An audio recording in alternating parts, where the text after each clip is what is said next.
Hello and welcome back to our walkthrough on maxing your damage and defense. The second portion of this is going to be looking at creating the items.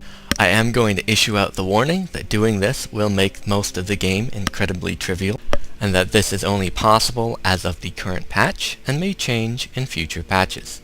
There are a few things that you are going to need before you start this, the first of which is a 100 skill in smithing, enchanting, and alchemy. So let's go ahead and get that on our character here. And yes, I am cheating. I have no intention of saving it. This is for demonstrational purposes. For the first part of this, we are going to need all of our enchanting perks to enhance the bonus that we get for each of our enchantments. So we're going to go up the tree like this, and it requires 8 perks in order to do this.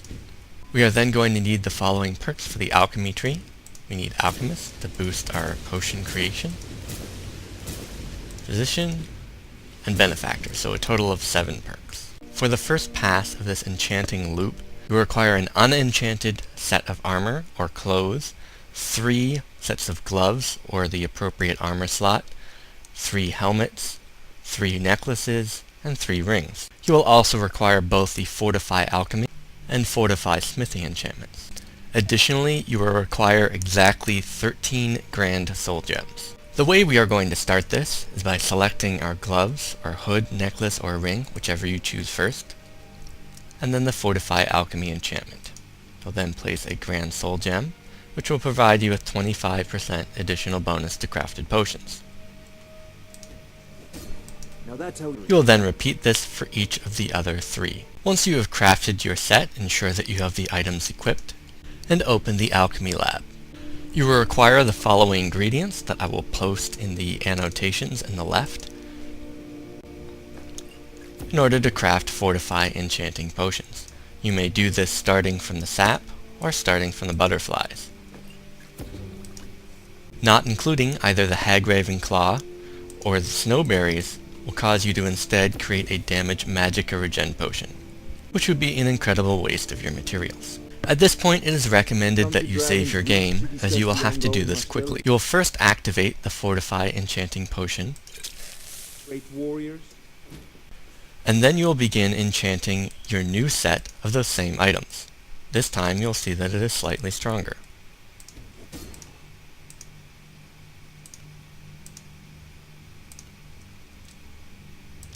You may be able to get all 4 of them done with 1 potion. However, you may require the use of a second if you are not fast enough. Once you have crafted your second set, ensure that you are equipped with the correct items. At this point, you should see that your potions are slightly stronger than before. This time, however, you may require using 4 of them, although you could easily get by with just 2, as you will have to enchant both alchemy and smithing on each one of them. But the smithing cannot be enchanted on hoods, and that alchemy cannot be enchanted on robes or armor. Note that once you equip your new set, the potions you enchant will no longer become stronger. Once you have completed that first phase of enchanting your items, you will want to return to the alchemy lab and create a Fortify smithing potion, which you can do with the following ingredients that I will also list in the annotations. Note that the order that you choose these does not matter. As enhancing items can be done significantly faster than enchanting them, you'll likely only require 1 of these potions, making the ingredient requirements significantly less extravagant. In order to accomplish maximizing your weapon damage and defense, you'll need the following perks in smithing.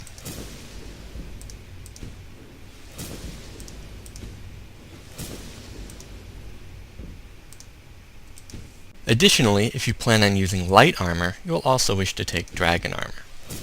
Once you are finished crafting whatever items you are interested in using, you will want to use your Fortify smithing potion. Then as quickly as possible, you'll want to enhance all of your items before the potion wears off.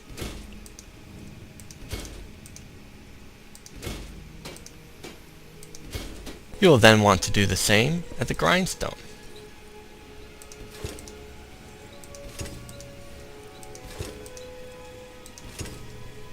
Just to give an idea of how strong this armor currently is, I have maxed out my mitigation using armor with the following skill. With that same skill at 100, the armor rating is now over 700. This is with 0 perks in the tree. With this same set, using the light dragon scale armor, the armor rating is over 600, and without the shield it is almost at the maximum mitigation value. The insanity, however, is not yet over, as we still have 2 more phases to go, and the third phase is where we will enchant our items. If you intend to name your items something when you enchant them, you will undoubtedly require at least 1 enchantment potion for each item. Therefore, it is recommended that you instead use items with different names. This third phase may require additional enchantments that you will have to obtain from purchasing items in stores, the most useful of which I will be listing in the annotations in the corner. You may also acquire the Shield of Solitude from a quest in its respective area, which I will post a walkthrough about at some point in time, that will grant you additional magic resistance. This is on top of the magic resistance enchantment that already exists. Note, however, that this may be unintentional and could be removed in a later balance patch. Before using any of your enchanting potions, you may wish to look at each item and what available enchantments are for that particular slot. Additionally, it may help to know what the defense maximums are. Physical mitigation is capped at 85% regardless of whether or not the attack is blocked. The armor rating required for this mitigation is approximately 567. Magical mitigation is capped at 85%. However, this applies to each category, including elemental resist, magic resistance, and magic absorption. Each of the respective categories stack additively with each other and multiplicatively with the others. This means that with the appropriate magic resistance enchantment, the absorption perk from the alteration skill tree, and the Atronach stone ability, you can effectively reduce all incoming magical damage to 3%. Once you have selected your favorite damage, whether it be destruction magic, two-handed, one-handed, or archery, your equipment should look a little like this.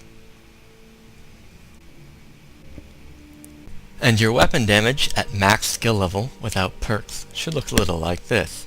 My recommendations, if you have Dragon Rend, are one-handed for your primary source of damage. If you do not have Dragon Rend, I recommend archery. The reason for this is that it links very well with sneak attack. To give you an idea of what sort of damage you should be looking at, with max perks and max skill, a Daedric Greatsword will inflict over 600 points of damage, a Daedric Bow will inflict just under 600 points of damage, and a Daedric Mace or Sword will inflict around 550. Daggers, intentional or otherwise, are not affected by one-handed skill enchantments, and so their damage is considerably lower.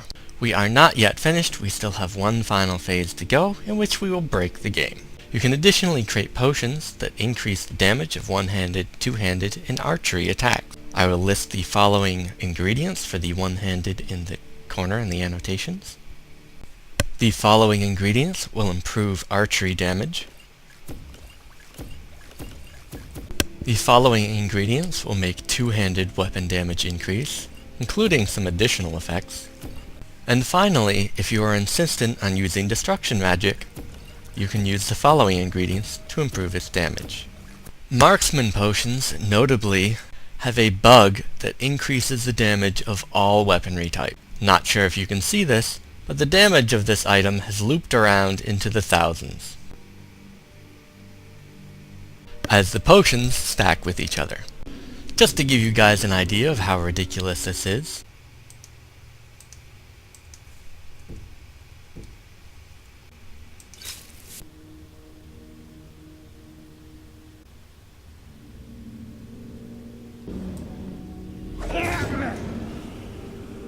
our named dragon at level 60 at master difficulty died with one hit. Well, I hope you guys enjoyed that and have fun with your newfound game-breaking abilities. This is Commander Ogden. Thanks for watching.